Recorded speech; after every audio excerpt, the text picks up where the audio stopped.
All right, well, Ricardo, you saw a couple shows, a couple seasons of a couple shows. That would be first off being the Owl House, the third Sure. season. I remember Yeah. you mentioned the first season when it came out. You really enjoyed it. I remember that. I just never got around to watching the show. To be honest, sucks for me. And then also to Quantum Leap, because not early, late last year, you actually covered the series premiere of it, right? And Right. you actually way more familiar with the original series than I am. I have yet to even watch an episode of it. Even though I know about the premise, I think that the premise is a great one, and yeah, I mean one of the best in terms of just sci-fi, storytelling in general, right? But yeah, I'm really curious to see how basically how this new version, or I should say, the first season of this reboot or continuation of the series, if you will, played out, right? But yeah, you could start off with the with season three of the Owl House. Sure. Yeah. Yeah. It finally wrap up. So what they did with this third season is they kind of did the Orville thing by just having longer episodes instead of the kind of piecemeal approach they had from before. What they did is say, okay, just have 3 episodes, and each of them is about 40 minutes long. Um, and so you get that, just kind of these three kind of short movies in a sense. Uh, just basically wrapping up everything going on with Luz, her life. They kind of do the well, just to put it as simply as I can, they do the Steven Universe thing in a sense, right? Where Steven Universe later on they show them what they are when they get older and adults, and there's the processing of all the kind of the working tragedies and concepts of it. And it mostly works. I don't love it as a finale, and it really felt rushed at parts. But overall, I really like what they did with Lose as a thing. And again, just sit down and watch it. And I think it's more what Owl House represents as a show. And how you could learn how Disney animation, like for whatever reason, decide to cancel some good shit. Kind of mad that they cancel this. Kind of mad that they cancel. Well, didn't renew, I should say. The Inside Job, and then Infinity Train. It's really good shows that get destroyed. It's a shame, but in the case of Disney and the Owl House in particular, like you I really felt they should have like sat down and make more of an effort keeping the show on as it is. But as it is, we get a solid enough finale in terms of the world building and the relationship with the Boiling Isles and the Boiling Isle Titans and what's going on with them. And I don't want to get into all of the world building for it, but basically it's Luz and her mom, having the relationship and having coming back, to the magical realm, the demon realm, to sort that out. And it works, it's good representation, especially in the context of J.K. Rowling and she nonsense. If you want a nice magical franchise show to jump on, this is the show to jump on.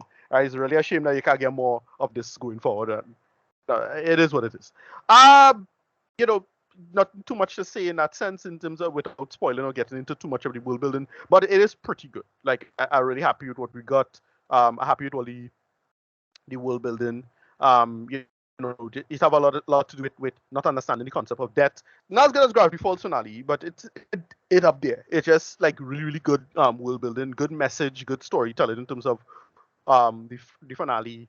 It deals with the concept of death and how to accept that. There's a lot of that in it. I'm very happy that we got what we got, because it's a shame that we couldn't get what it is. It is very melancholy. Same thing with another show that I kind of liked, Amphibia. Pretty good, but they make it work for it. Is hopefully we'll get we were supposed to get light novels as well, to borrow from that, but I heard those got cancelled. Damn shame. Um, but they're making it work. They made it work for what it is, and again, just a nice little wrap up as it is, right? They made it, just decent enough finale, right? And I make it work. So yeah, that's it's a shame. It's a real damn shame that such a great show, uh, ended. But it's fine.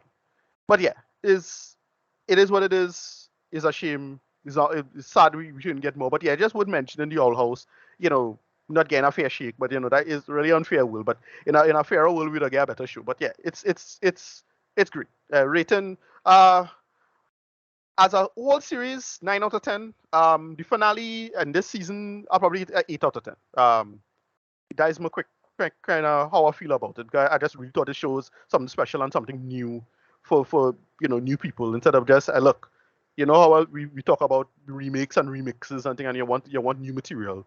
but you want also like workably progressive material and ideas that really feel like, oh, it's the future and this is what future people should be thinking and talking about and how the show should address itself.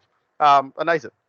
Yeah, so 8 out of 10 finale, 9 out of 10 general series. Uh, it's a shame that it couldn't get better because sure, if it got a proper chance to tell the story, they'd have got a 10 out of 10 for me. But yeah, as it is, pretty damn good. Great ending though. Pretty good ending as it is. And is really sad, but a great ending as it is. Yeah, so that's how I feel All about right, it. all right, Yeah, nice. All right, so from the Owl House to, well, let's take a leap, ha ha ha ha ha, right into. Oh my God, that sucked, right? Yeah, yeah, into the first season. You see, you agree, right? Yeah, into the first season of Quantum Leap, the yeah, revival. So yeah, you covered the first episode. I right, guess you could mention how you feel about it, like looking back at it now, seeing right. that you watched the whole season, and yeah, you could talk about what the season was about and your thoughts on that. Right. So what it is some it's not bad. It feels kind of fan fictiony. So basically, what it to go through the whole season. I'm going to go through every episode, because it's like 18 episodes of the season. But what it is they do some looping upon themselves kind of stuff with the leaping. So it's not just leaping with the past, but leaping within themselves and other people who was leaping within Quantum Leap itself. So it get a little nested and meta in terms of its conceit, and it mostly works. Basically, to I don't want to spoil too much, but basically, long story short, it's some leaping and calculations from an apocalyptic future, and them having to stop that, and somebody had to be saved and whatnot. And I just, as an overall show, it's a shame that they couldn't focus on the right people. As I said, my main complaints in the first episode was my main complaints in this, which is they focus on the female love angle, and I find she's not that interesting. The person who is the most talent, even though they give them a lot good stuff in terms of the plot, I really felt they should have been the lead person to follow from. That is Ian. I really like Ian. This is my favorite character in the show. And Ben has a good, decent protagonist. And then, there's a small nitpick, but I wish we got it. Theme song. Like, seriously, the Quantum Leap theme songs are classic, and it's a shame that they never make a new theme song or update it. Guys, it didn't need to be every episode. We just need to see a theme song for the first episode so you can see it on the DVD to know that they make one. Whatever. That's just a nitpick.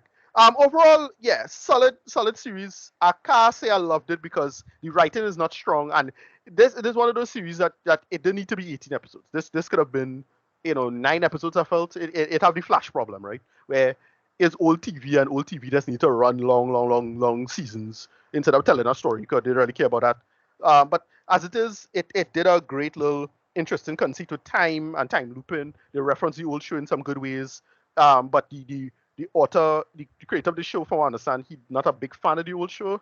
But that it didn't come across like it's contempt or anything like that. But he decided to do his own thing with it. But it made it work in terms of like what the plot was and who doing what and why in the relationship with the government, the big bad guy, who it is in terms of the big reveal. It's not a big reveal. It's just it's a guy. Okay, but you get why he doing it. Why he doing it is like an interesting thing. But it didn't. This didn't wow me. That was my problem.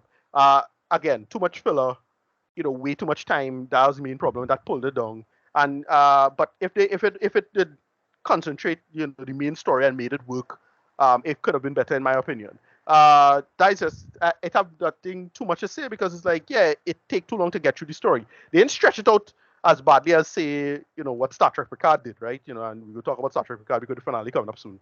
But this was just the writing wasn't as strong as it could have been, and I felt all they had to do, just like with Flash, it just need to be like about 9 episodes, 10 episodes, and it would have been fine. But yeah, overall, I like it for what it is, and it's still network TV. And it's a real shame because really network TV really lacking compared to streaming and streaming TV and peak television, right? We're not really getting good network stuff or cable stuff anymore. And it compared to, well, the other show I want to talk about is complete chalk and cheese in terms of quality and what we're talking about. I liked it for what it is. Rating, 7 out of 10, closer to a 6. It had a good, cool time conceit for what it was, and again, Ian being the standout, saved the show a lot for me. But other than that, I couldn't, I really wish they pumped up the writing a lot more. That's about it. Yeah, 7 out of 10.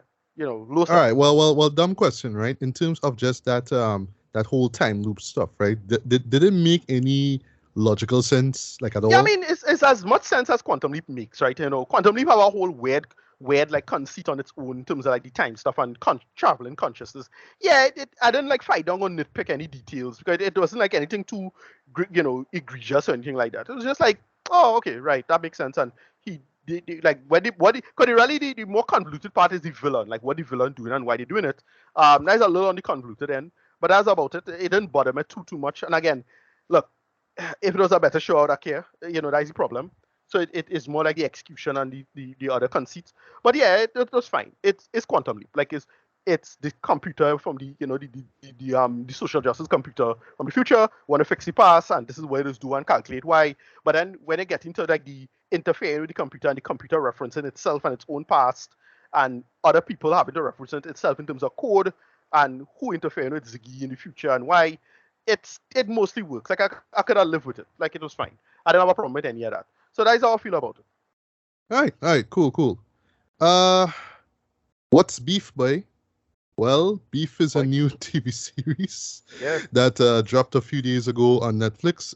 I saw the trailer for it a few days prior, and I was like really intrigued by it. Like I really wanted to see it, but unfortunately, I just did not get the time though. And I mean, it have Stephen Ewan, it have Ali Wong. I mean, just two really likable actors, you know. Yeah, when I see the two of them together, like I would. Yeah, I was like, all right, we gained something. I want to see the two of them. I haven't seen Syrian and anything since what, Minari, I think. Was it last time seen live action? Because we saw him visible, he was in voicing, but not live action. I think Minari was the last thing we saw him in. Yeah. Right. Yeah. Right. Yeah, so Beef. Right. How was it? Or what was it? Right. So Stephen Yeun plays Danny, right? He's a contractor, right? I think where is he in LA? Is he the San Francisco is the valley, that area. But he basically just kind of a loser, kind of where, he just, kind of down and out, slightly depressed probably. But then he gets into this, the first episode starts off really intense with this road rage incident, and he chased down this woman. Well, he didn't know it was a woman at the time, but he chased down this person, and it's this real insane situation. And then it cuts to the perspective of Ali Wong, who's the other person on the other side of the road rage, and the two of them, it's just this rivalry, this insane rivalry that keeps escalating and escalating between the two of them. And where it goes is truly insane and really well done for what it is. And it escalates in really good ways. Ali Wong is great as Amy. Stephen is great as Johnny. And then it has all these great other side characters. And it gets into, more a kind of psychological drama. It's a kind of a thriller at parts. But then it's basically for lack of a better term, the sociopathy of the two main characters. Like they're normal, but then they're not so normal. And the two of them just not letting go. And there's this the consumption of anger in their lives and how it ramps up in all kind of weird and interesting ways. And then they have all these little side characters like Ali Wong's husband and what we're going on with him. And all the something really, really sad and unfortunate happens there. And then we're going on with Stephen Yeun and his brother and what happened there. And they start to spiral it out. And it really feels like, a mid-2000s Showtime dramedy, right? Like Weeds or Huff or something like that. Like why we have a show like this. I was a big fan like Californication or something like that, where just these real serious dark stories. And it's a while we haven't gotten. And I was really shocked that Netflix would give us something like this. This is something that I expect on HBO. But Netflix give us something and like, oh wow, well done. And I just really thought this was like very clever and funny, really, really, dark at parts. But mostly the balance of comedy and drama is great because like we live in an age now of I've heard the term bounced about, but it's basically the anti-dramedy. This was just a dramedy. It's not really trying to flip the idea of a dark script or a funny person into a dark role or anything like that. But it just works in terms of like just the rivalry. Ali Wong really holds it. Stephen Yeun holds it. They just make it work for what it is. It's quick. I didn't think I would have liked a show more than Swarm. Like I was like, oh, Swarm going to be the show for the year, but no. Beef ended up slightly beating out Swarm for me in terms of the working thing. And then, a big noticeable thing about it is the mainly Asian cast. Like we haven't seen that. Like especially this was a good time for this to come out. In show business, especially after the success of everything everywhere all at once, right? Yeah. Oh, and, and, You and know, speaking of that though, one of the things that caught my eye too was E24, right? right. Yeah, so just dumb question. Was there any E24ness, anything unique or special or Yeah, I mean, weird in it? yeah, not so much. It's mostly like when it's time for it to like when it's time for the characters to like have the internal mental space, so like clearly what they're going through. Yeah, a little bit like that. But as I said, it more feels like something like like something out of Showtime in the mid 2000s. So if you remember how Showtime's types of shows was, it feels shot like that. Like it's very, you know, again San Fernando Valley type feeling about it. Feels very like that. That's how it felt like that. And it's like a lot of big Asian communities in those areas anyway. But yeah, they make it work for what it was. I just thought this was just surprisingly dark and funny, and again, just really good character work. And Yun and Wong really were excellent in terms of like the material and what they do. Yeah, Lee Sung Jin is excellent. He really come through this material. Real hard, very funny, well done. Episode 2 and 3 in particular is very good. Like what they do, like that first 4 episodes really holds you and keeps it together, and then it just lays out itself throughout the rest of the season. And I think with a really solid finale, nothing that blew my mind or anything like that, but that's good. Like okay, that makes sense. This is where it should go. Like, but it's good. It's really well done, and they make it thing again. Yun and Wong are great together. That is what they make it work. They really bounce off each other. They really make the work. The great joke about the tagline, right? Revenge is best served raw. And yeah, they make it work for what it is. Rating, yeah, probably like a 9 out of 10. Closer to 8 to be honest. Nice. Yeah, but I really enjoyed this one. It really catch me off guard. I went in as blind as I could. I didn't even see the trailer. I just keep hearing. I just saw it on the little news feed. Like, oh right, this new show come out and it's Steven Yeun. And when I saw his name, I was like, all right, cool. Immediate click on Netflix, give it a shot, and yeah, I binge it, and it was a good binge too because it wasn't like every episode was like 30 minutes, 40 minutes around that, nothing super long or anything like that. Quick binge, right? That's why it worked for it. It just had me in and out just like with Swarm. I didn't hate any of this. Yeah, rating 9, really good. I recommend it. Go see it, guys. All right, nice. I will And definitely give it a look. definitely might make a best of the year, to be honest. Yeah, well, I'm actually not surprised to hear that. Yeah, we early in the year still, but yeah, I think this might make a best of the year. Might. All right, nice. I'll give Beef a watch.